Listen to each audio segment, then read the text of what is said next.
रास्ता आगे है मिस्टर दैया। लेकिन मेरी मंजिल तो इधर है ना।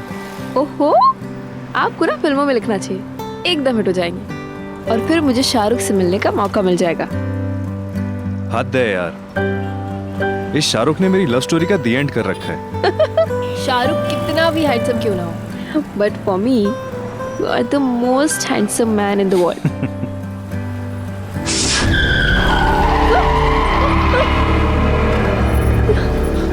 तुम ठीक हो ना?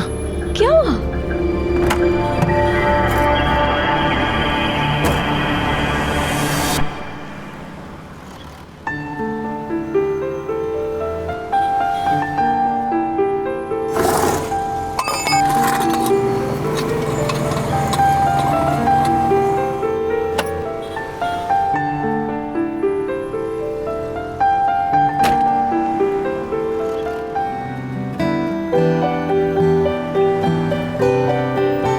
देखा, टायर भी आपकी तारीफ हैंडल नहीं कर पाया।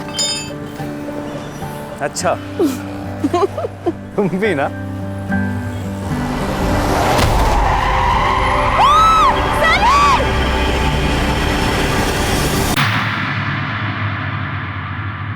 सनी और प्रिया ने शायद कभी नहीं सोचा होगा कि एक वारदात उनकी सारी खुशियां छीन लेगी, उनके सारे सपने बिखेर देगी। किसी की लापरवाही एक ऐसा हादसा बन जाएगी कि उनकी जिंदगी बिल्कुल तहस नहस हो जाएगी।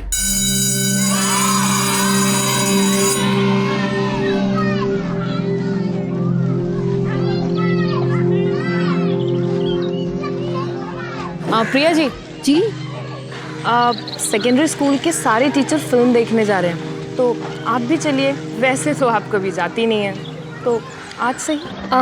नहीं, आज मैं नहीं आ सकती। क्यों? मैं थोड़ा जल्दी में हूँ, आज हमारी एनिवर्सरी है। ओह, हैप्पी एनिवर्सरी, और मिस्टर को भी विश करिए। जी ज़रूर, मेरी तरफ से भी। Thank you so much. जी मैं चलती हूँ। क्या बात है, शादी के इतने सालों बाद भी एनिवर्सरी इतनी खुशी से मना रही है, इतना सब होने के बाद। कमाल है। प्रिया, हाँ, तुम ठीक हो? मैं थोड़ा जल्दी में हूँ। चलो मैं तुम्हें ड्रॉप कर देता हूँ। नहीं, तुम खामखा की तकलीफ लोगे, मुझे बीच से केक भी लेना है। अच्छा है ना, इसी बहाने केक खाने को मिल जाएगा। अब फॉर्मेलिटी छोड़ो, मैं ड्रॉप करता हूँ। ठीक है, चलो।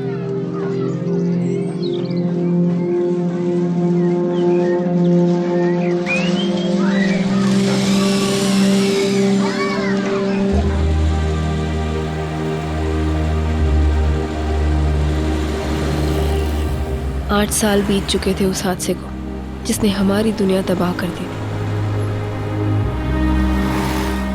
लेकिन क्या करती मैं? उम्मीद छोड़ देती या बिखरे टुकड़ों को एक नई सूरत देती? 8 सालों के बाद भी मानो ऐसा लगता है कि वो हादसा जैसे कल ही हुआ था।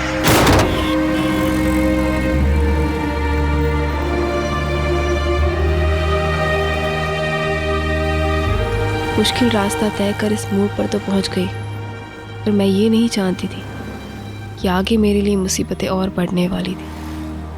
ये तो बस शुरुआत थी।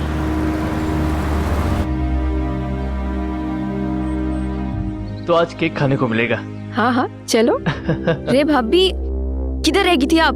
अंदर सनी भाई ने सब खराब करके रखा है, अब जल्दी चलो। हाँ अरे प्रिया को फोन किया किसी ने?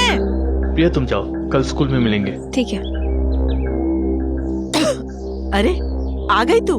बाहर से ज्यादा तेरी घर में जरूरत है, जल्दी आ जाया करना। हाँ। अरे संभल के आराम से। थोड़ी बास आ रही है, पोछा में थोड़ा परफ्यूम भी डाल दो, थोड़ी खुशबू आ जाएगी।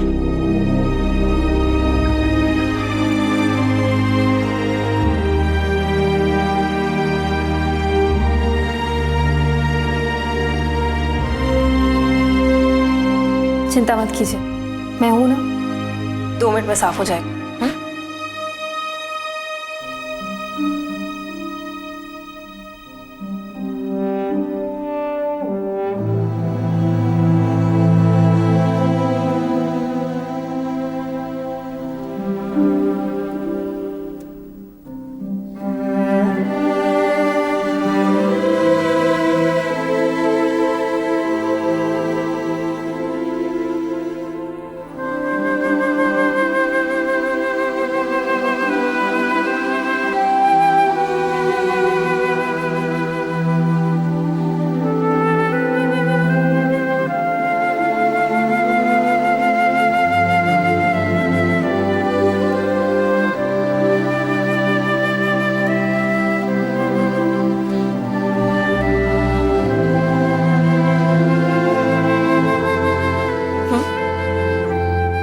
I'm sorry. Happy anniversary.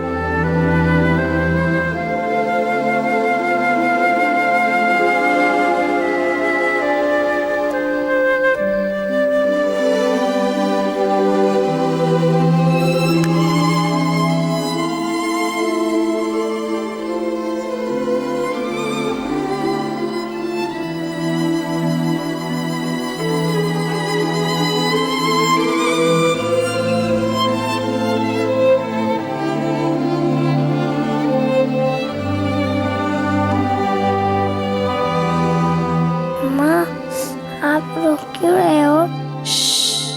सो जाओ बेटा। तुम्हें कल स्कूल जाना है ना?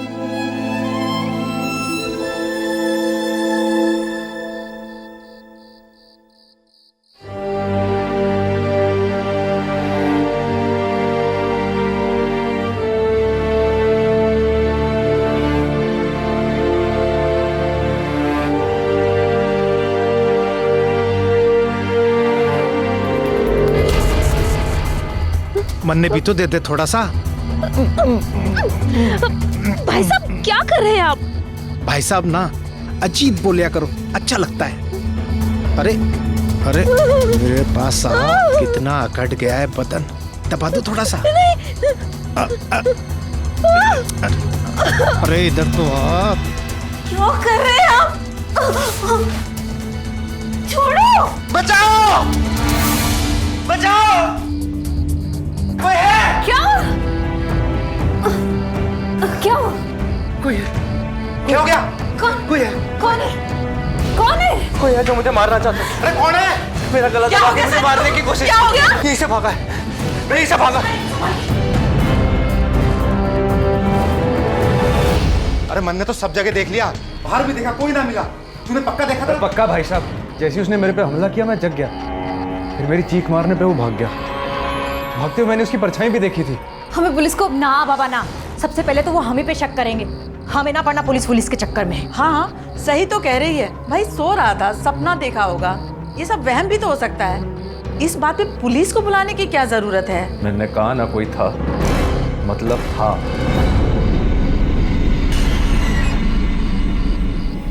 मैंने अंदर ले चल। प्रिया,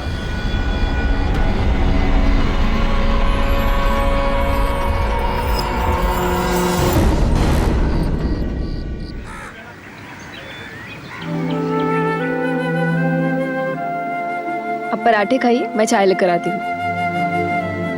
अब प्रिया, हाँ? शक्कर लेके आना, दही में डालनी है। जी।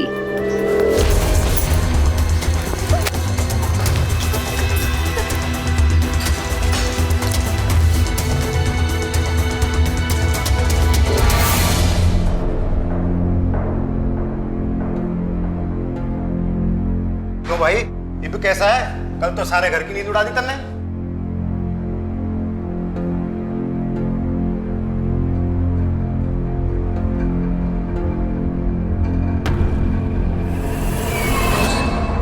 विद्या, कल तुम मेरे आने से पहले ही चली गई?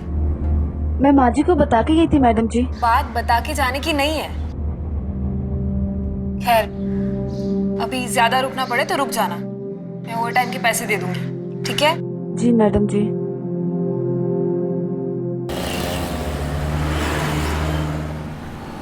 मैंने कल सबको ABCD लर्न करने को बोला था, किन्होंने किया है? बोलो बोलो। ABCD।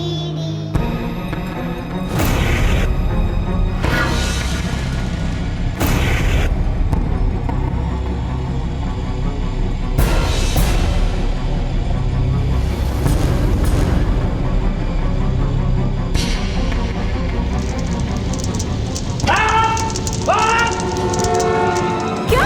वो ठीक तो? अच्छा, मैं अभी पहुंचती हूँ। प्रिया, क्या हुआ? कोई इमरजेंसी? तुम मुझे घर तक छोड़ दोगे? हाँ चलो ना। क्या हुआ? सब ठीक तो है? सनी, क्या जरूरत थी आपको पर्दे को लगाने की? हाथ रघु को बोल दिया होता। जिस घर में सारे मेरे को मारना चाहते हैं, उसको क्या पड़ी है? कौन सुनेगा मेरी बात है? अब पुलिस को इन्फॉर्म क्यों नहीं करते? यो हमारे घर का मामला से।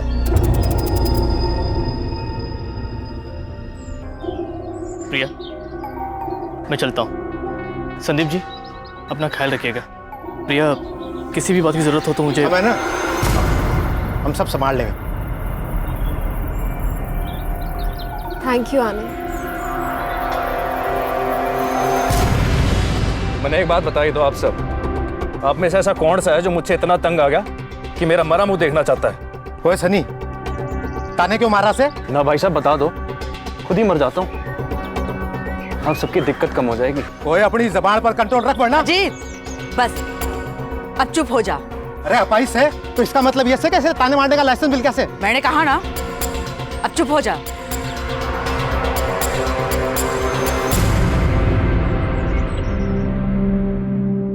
काश तुम रोज होती घर पर मेरे साथ। काश, लेकिन ऐसा हो नहीं सकता ना। हमें से एक को तो कमाना ही पड़ेगा। वैसे भी घर में कोई इज्जत नहीं देता है। कभी कभी पछतावा होता है कि उस दिन बच क्यों गया। मर जाता तो। सनी,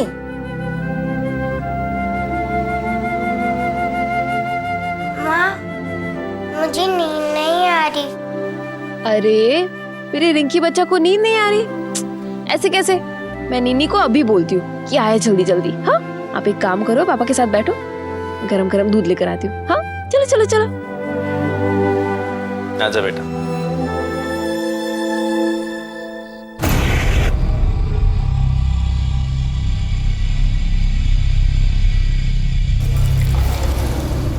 ये कर रही हो?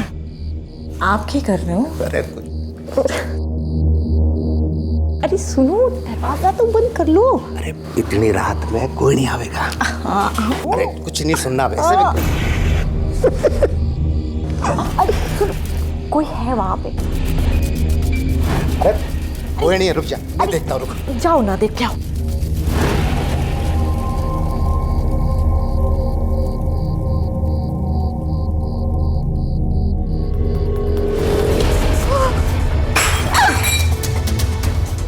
सुन रही थी ना, तो मैं भी जानता हूँ कि तू भी चाहती है कि मैं। क्या कर रहे हैं आप? छोड़िए।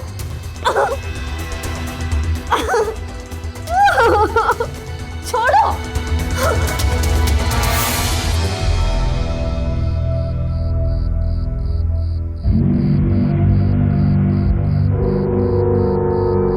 अरे ये सो गई? तुम्हें इतना टाइम लग गया? सब ठीक है ना? हाँ, वो किचन में दूध गिर गया था ना, तो साफ करने में थोड़ा टाइम लग गया।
प्रिया, रुको। प्रिया, प्रिया।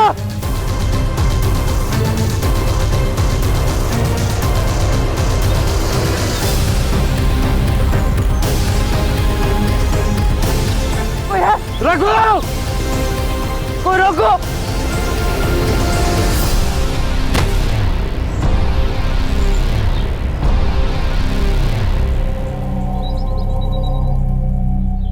सनी पर हुए तीसरे हमले ने उसे दहला कर रख दिया। लेकिन परिवार वालों ने हमेशा की तरह इस मामले को भी दबा दिया। सनी के पास कोई तरीका नहीं था यह साबित करने का कि हमला करने वाला परिवार का ही कोई सदस्य था। ओ पी ले। बस यार और नहीं। आजकल उकड़ा उकड़ा क्यों से भाई? क्या परेशानी बता मन्ने। अरे पतनी की प्याज कोई और बुझावा है तो मर्दने गुस्सा तो आवेगा ही ना। भाई साहब बस। अजीत भाई साहब, आप बिना मजाक में कुछ भी कह देते हो। तू सच बता भाई, हम दुश्मन तोड़े ना है तारे।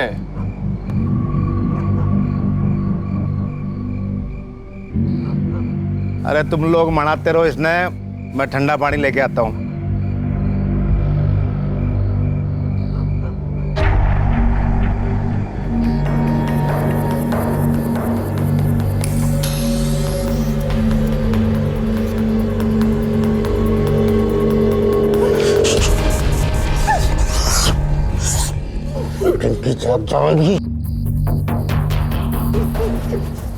छोड़ दीजिए मुझे।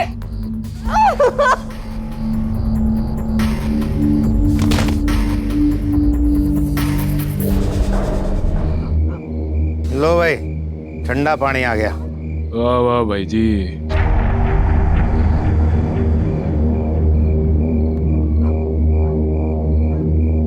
चलो चलो भाई जी। चल भाई। चल ठीक है भाई, ठीक है भाई, ध्यान रखना अपना।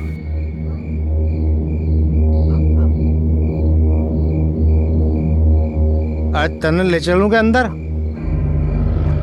ना भाई साहब, मैंने बाहर थोड़ी देर अकेला बैठना है। ठीक से, जैसी तेरी मर्जी।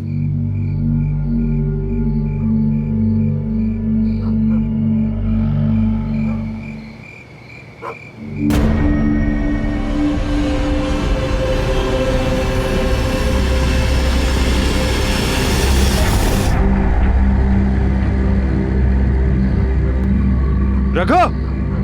क्या हो गया भाई साहब? मन्ने अंदर लेके चल। जी भाई साहब। देख यार,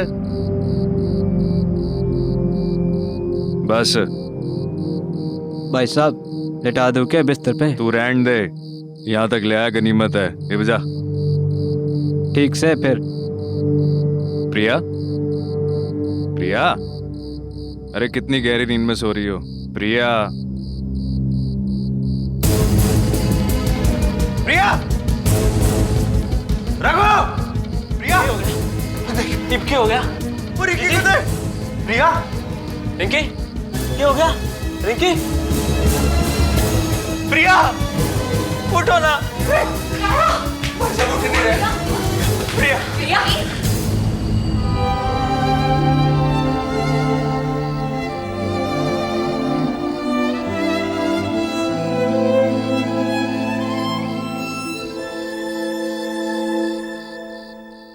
तो आपने इन्हें आखिरी बार देखा बाहर जाने से पहले, जब आपके दोस्त आए ही थे? सर जी मैंने पता है, जिसने भी ये काम किया है ना, मुझे मारने आया था और गलती से मेरी प्रिया और रिंकी को मार दिया।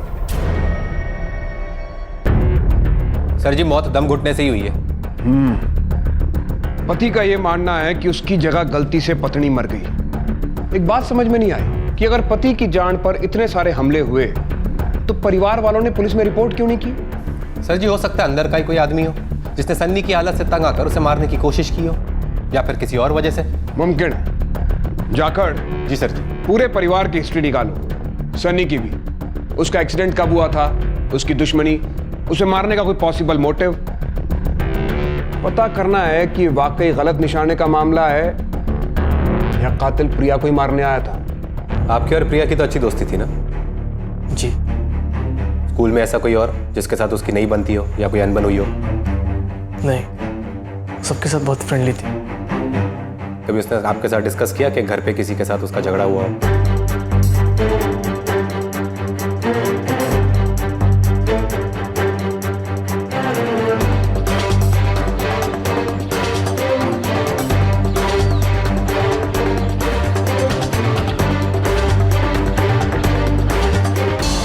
अरे दरोगा जी, ऐसी औरतें तो अपने आशिक के हाथों ही मारी जाती है। आशिक? आपके और आपके पत्नी के बीच का रिश्ता?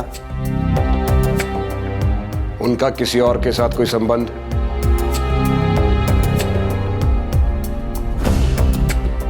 देखो मिस्टर दहिया, सच सच बताना, इन्वेस्टिगेशन में फायदा होगा। साहब प्लीज, आप प्रिया के बारे में ऐसी बातें मत सोचिए। वो एक बहुत ही अच्छी औरत थी।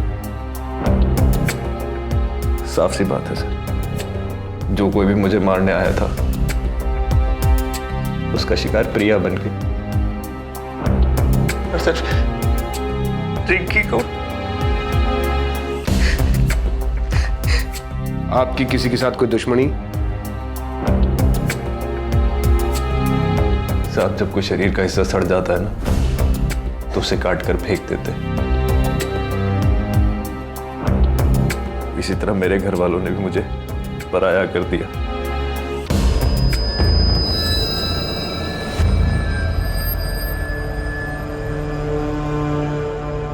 साहब जी, मेरी दवाइयों का खर्चा बहुत है और मैं 1 रुपया नहीं कमाता। ऐसी मुफ्त की रोटी तोड़ने वाले निकम्मे से कौन छुटकारा पाना नहीं चाहेगा। रुको, क्या जानती है इस मामले के बारे में? वो सर जी, मैं तो सिर्फ नर्स हूँ। सुबह को आती हूँ, शाम को चली जाती हूँ। ज़्यादा कुछ नहीं जानती मैं। लेकिन साहब जी जो बोल रहे हैं वो सही है। प्रिया मैडम उनसे बहुत प्यार करती थी, बहुत ख्याल रखती थी उनका। वो क्यों किसी और के... ये केस 2 अलग अलग दिशाओं में आगे बढ़ रहा था। एक तरफ ये अंदेशा कि कातिल ने गलती से सनी की जगह प्रिया को अपना शिकार बनाया, लेकिन कोई सनी को क्यों मारना चाहता था। दूसरी तरफ यह संभावना कि प्रिया के किसी से अवैध संबंध थे जिसकी वजह से उसे मारा गया। तो क्या यह अपराध किसी घायल प्रेमी का किया धरा था? पुलिस की तहकीकात धीरे धीरे एक दिशा की ओर मुड़ने लगी और वो दिशा थी प्रिया के गैर मर्दों के साथ नाजायज संबंध।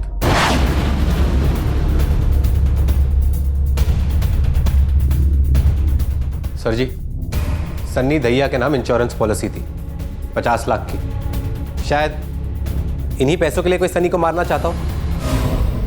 फोन रिकॉर्ड्स प्रिया के, जिस रात उसका खून हुआ वो किसी से बात कर रही थी, आनंद चौहान से। ये आनंद चौहान साहब को ले आओ तो जरा। मतलब कुछ था तुम दोनों के बीच? मेरे दिल में, पर प्रिया मुझे अच्छा दोस्त मानती थी, इसलिए बात कभी आगे बढ़ी नहीं। दोस्त? कौन सी शादीशुदा औरत एक गैर मर्द दोस्त के साथ देर रात फोन पे बातें करती है? वो भी उस रात को जिस रात उसका कत्ल हुआ। क्या बातें हो रही थी तुम दोनों के बीच में? हेलो आनंद, आज अजीत ने फिर से हद कर दी। जब रिंकी सो रही थी तो मेरे कमरे में आया था और उसने फिर से जबरदस्ती करने की कोशिश की। मैंने चीखने की धमकी दी, फिर चले गए। पता नहीं कब तक ये चलता रहेगा।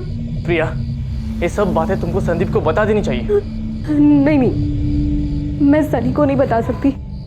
वो बहुत परेशान है और उस पर बहुत सारे बोझ है। मैं उसे परेशान नहीं करना चाहती।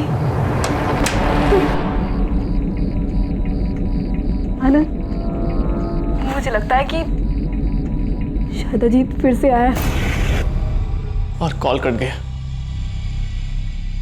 शायद अजीत वापस आ गया था।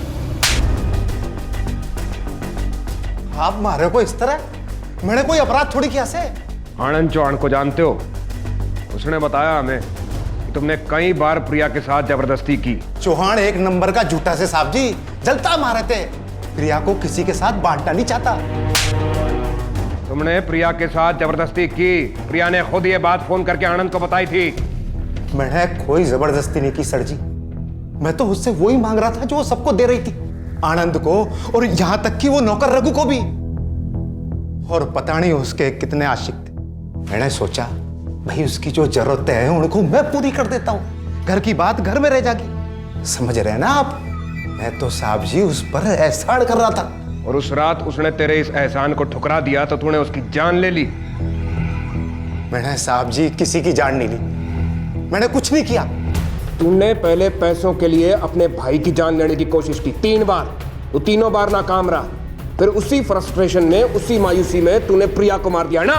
कसम खा के कहता हूं साहब जी, मैंने किसी को नहीं मारा। मैंने सच तो मैं तुझसे उगलवा लूंगा।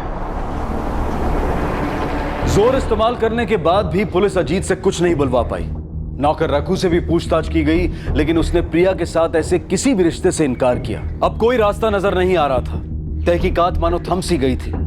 प्रिया के चरित्र पर बार बार शक किया गया, लेकिन हर बार वो एक आदर्श पत्नी के रूप में सामने आई। प्रिया के चरित्र से जुड़े तथ्य और उसके बारे में फैली बातों में आखिर इतना अंतर क्यों था? इसका जवाब तो शायद वही दे सकता था जो प्रिया के सबसे ज्यादा करीब था। सच बताना सनी, तुम्हारा भाई पहले हमारी सख्ती झेल चुका है, तुम नहीं झेल पाओगे। प्रिया के गैर मर्दों के साथ संबंध थे या नहीं? थे साहब जी, उसके कई मर्दों के साथ संबंध थे।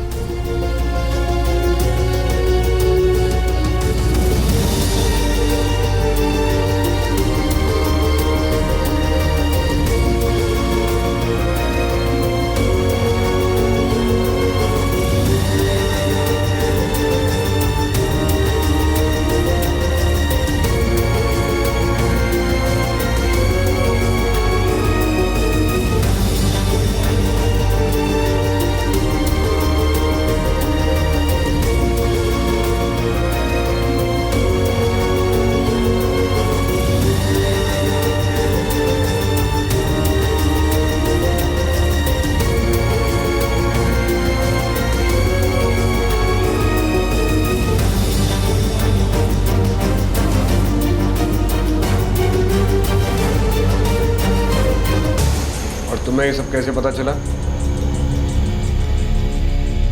बताओ।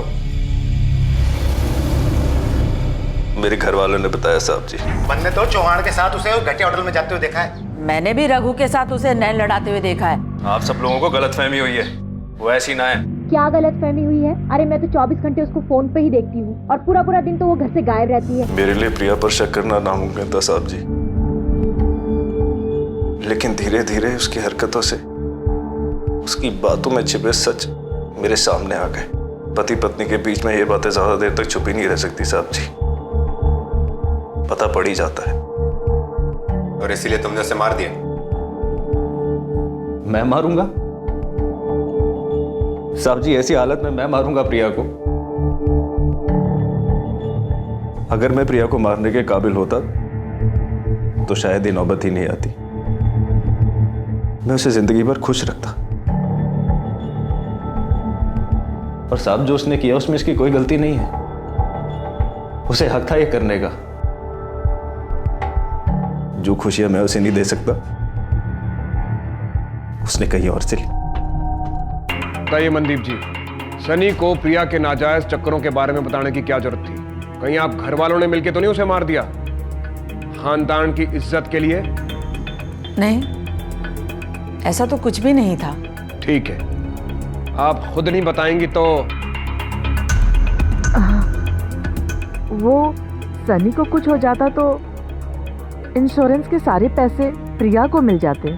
हम तो सिर्फ प्रिया को सनी से अलग करना चाहते थे, उसे मारना नहीं चाहते थे, ताकि वो सारा पैसा उसके पास न चला जाए। क्या आपके पास कोई ठोस सबूत है जिससे बात साबित हो कि प्रिया का वाकई कोई अफेयर था? उसकी भी जरूरतें होंगी, इसीलिए हमने ऐसा सोचा। कोई और चाहे जो सोचे, एक औरत होके आपने दूसरी औरत के बारे में ऐसा सोचा? तो इसका मतलब यह हुआ कि घर वालों ने मनगढ़ंत कहानियां बनाकर सनी को सुनाई। लेकिन सर जी, घर वालों को वैसे भी फायदा तो तभी होता जब सनी, प्रिया और उनकी बेटी रिंकी तीनों रास्ते से हट जाते। बिल्कुल सही। इसलिए सनी को छोड़ के प्रिया और रिंकी को मार देने का कोई तुक नहीं बनता। और अगर इसी थ्योरी को आगे बढ़ाएं तो प्रिया और रिंकी रास्ते से हट चुके हैं, तो ये सही वक्त है घर वालों के लिए सनी को मारकर सारा पैसा पाने का। फिर अचानक सनी पर होने वाले हमले रुक कैसे गए? शायद अभी केस घर में, इसीलिए सर जी। जाखड़, हमें सनी पर हुए हमलों की जांच फिर से करनी चाहिए। आप ये बुकिंग फाइनल कर दीजिए।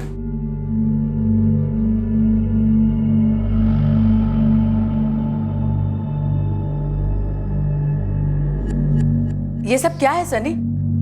और वो आदमी कौन था? ट्रैवल एजेंट था। मैं जा रहा हूं यहां से हमेशा के लिए। लेकिन कहाँ? आप लोगों से बहुत दूर। लेकिन मिस्टर संदीप,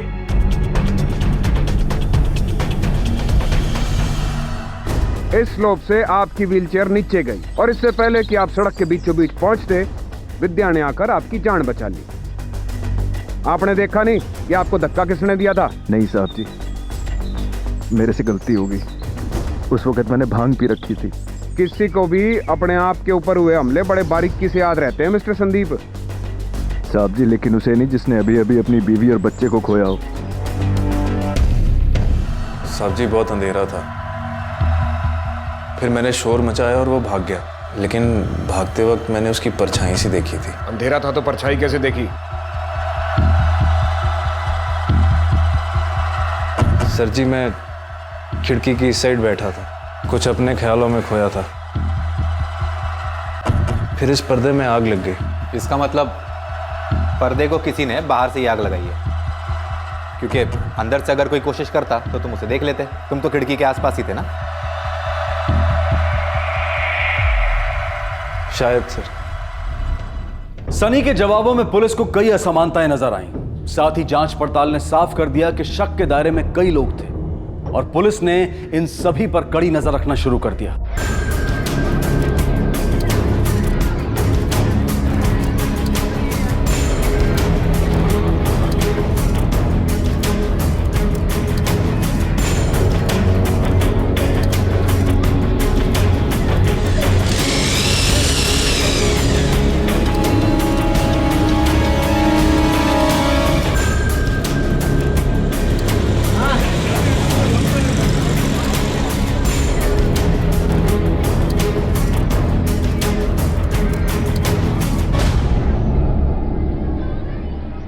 सर जी, अब तक ऐसी कोई बात नहीं हुई जिससे किसी पे शक हो।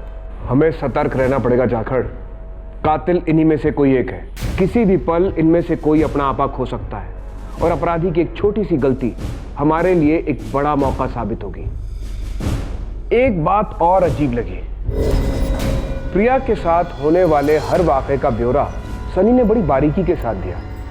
व्हीलचेयर या बिस्तर पर रहने वाला आदमी किसी के पीछे जाकर ये सब कुछ खुद तो नहीं देख सकता। इसका मतलब है ये सारी इंफॉर्मेशन भी उसे घर वालों में से ही किसी ने दी है।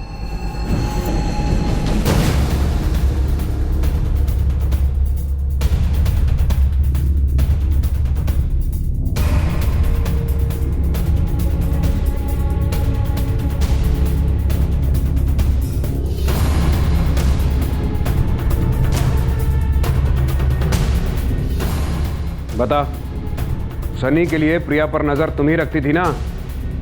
सच सच बताना, वरना ये तेरी ऐसी हालत करेगी कि नर्स होते हुए भी अपना इलाज नहीं कर पाएगी। बोल। हाँ सर जी, मैंने ही मैडम जी के बारे में साहब को सब बताया था। वो बस मैं उनकी मदद करना चाहती थी। बेचारे अपाहिज, लाचार, वो अपनी बीवी से बहुत प्यार करते थे सर जी। बस मैंने उनकी थोड़ी सी मदद कर दी। मुझे विद्या पर भरोसा नहीं। अपाहिज लाचार मालिक के लिए बुरा लगना वगैरह वगैरह बात कुछ गले से उतर नहीं रही है। तुमने एक और बात गौर की? जब जब सनी पर हमला हुआ, ये नर्स जिसका काम है मरीज के साथ रहना, ये उसके साथ नहीं थी। ये इत्तेफाक तो नहीं हो सकता। इसकी बैकग्राउंड चेक कराओ, फोन रिकॉर्ड्स मंगवाओ। Yes sir. 8 साल से नर्स है सर जी, पर कहीं भी ज्यादा टाइम नहीं टिक पाई है। वो जहां जहां काम कर चुकी है सारे एम्प्लॉयर से पूछताछ करो। जाकर। जी सर जी। ये उन 3 दिनों के फोन रिकॉर्ड्स हैं जिस दिन सनी पर हमला हुआ था। विद्या उसी इलाके में थी, ये तो समझ में आता है, पर जिस दिन प्रिया की मौत हुई, आधी रात को वो वहां पर क्या कर रही थी? चलो।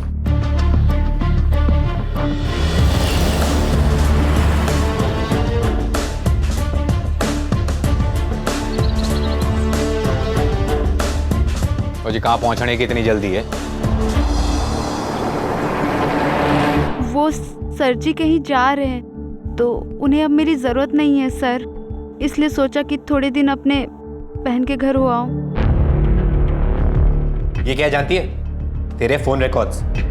और जब भी सनी पर हमला हुआ, इन फोन रिकॉर्ड्स के मुताबिक तेरा फोन उसी इलाके में था। इसका मतलब तू भी उसके आसपास ही मौजूद थी। अब बता सच क्या है? सनी पर हमले में तेरा भी हाथ था ना? मारना चाहती थी तू उसको, किसी ने पैसे दिए थे उसे मारने के लिए और गलती से तूने प्रिया और उसकी बेटी को मार दिया। बोल, यही हुआ था ना? बोल। सर जी जो पूछ रहे सच सच बता, वरना सच उगलवाने के और भी तरीके आते हैं। सब बताती हूँ सर जी।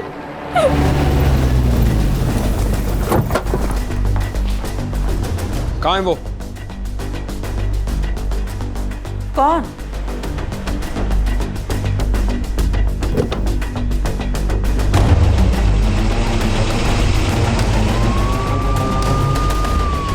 जाकट। जी सर। पूरे शहर में नाकाबंदी लगवाओ। जी सर। तुम स्टेशन रोड की तरफ लो।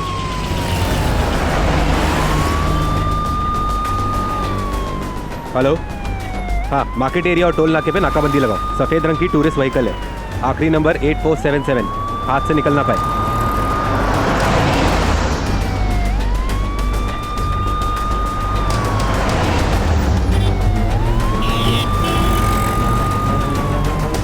उसको ओवरटेक करो जल्दी।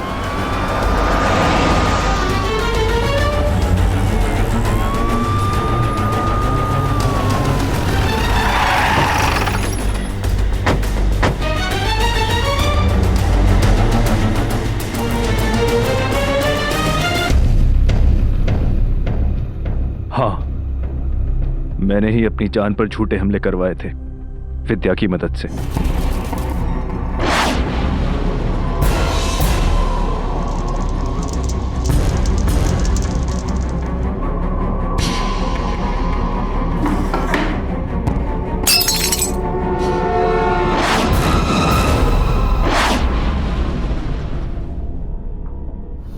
क्यों किया तुमने ये?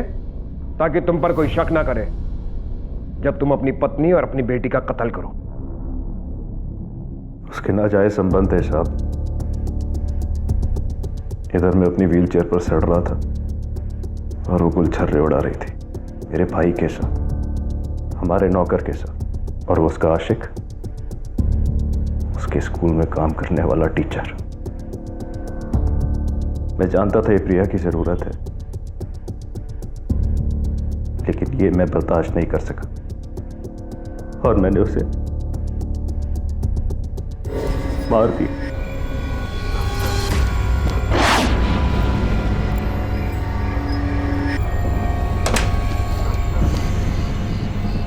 विद्या, तुम इस वक्त यहाँ पर क्या कर रहे हो? क्या कर रहे हो?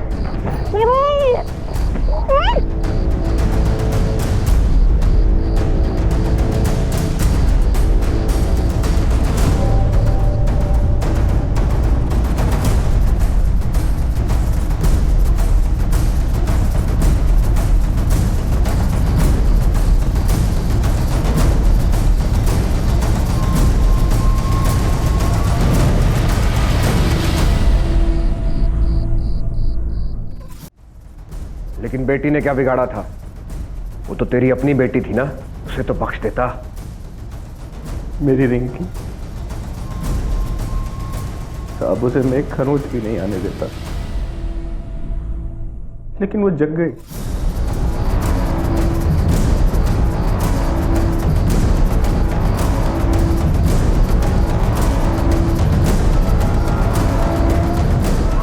पापा, आप ये मम्मी के साथ क्या कर रहे हो? मम्मी को डर लग रहा होगा ना?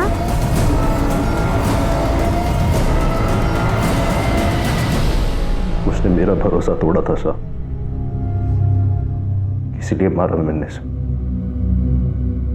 उसका कोई चक्कर वक्कर नहीं था, वो सिर्फ तुझसे प्यार करती थी, तेरे और तेरी बेटी के लिए जीती थी वो। आप झूठ बोल रहे हो साहब, मुझे सब बताया विद्या ने। अरे विद्या ने तुझसे झूठ बोला था। मैं जानती थी कि उनके घर वालों ने साहब जी और मैडम जी के बीच एक दीवार खड़ी कर दी है, उनसे झूठ बोला है और मैंने उस झूठ का फायदा उठाया, उस झूठ को और बड़ा बना दिया सर जी। मैंने साहब जी को यकीन दिलाया कि उनकी बीवी के नाजायज संबंध है कई मर्दों के साथ, वो उनसे बदला लेना चाहते थे। मैंने उनकी मदद की, वो मुझे आज दिल्ली लेकर जा रहे थे और उन्होंने मुझे ढेर सारे पैसे देने का वादा भी किया था।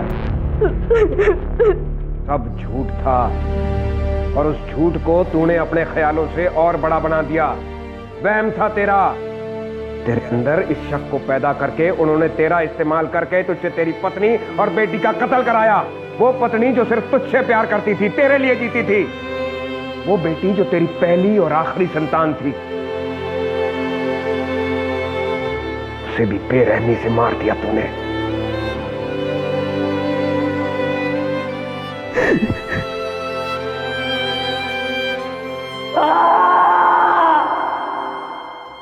शक एक ऐसी बीमारी है जो इंसान के मन में जहर घोलकर उसकी मति भ्रम कर देती है, सबसे सुंदर मंजर को भी एक खौफनाक दृश्य बनाकर रख देती है। धीरे धीरे यह जहर इंसान के दिमाग पर काबू पाकर उसमें नफरत पैदा करता है, उसे अपनों से संबंध तोड़ने पर मजबूर कर देता है और यह नफरत इंसान को अंधा बना देती है। सनी शारीरिक रूप से तो अपाहिज था ही, लेकिन इस नफरत ने उसे दिमागी तौर पर भी अपाहिज बना दिया था। काश सनी ने एक बार प्रिया से बात की होती, उससे पूछा होता, जानने की कोशिश की होती कि आखिर सच क्या है, तो आज उसकी पत्नी और बेटी जिंदा होते। यह हम सब के लिए सीख है कि हम नफरत और शक को कभी भी अपने ऊपर हावी ना होने दें। इनमें इतनी क्षमता है कि ये जिंदगियां तहस नहस कर सकते हैं। अब मैं अनूप सोनी आपसे विदा लेता हूं, फिर मुलाकात होगी अगले एपिसोड में एक और चौंका देने वाले केस के साथ। तब तक अपना और अपने परिवार का ख्याल रखें और देखते रहें क्राइम पेट्रोल डायल 100।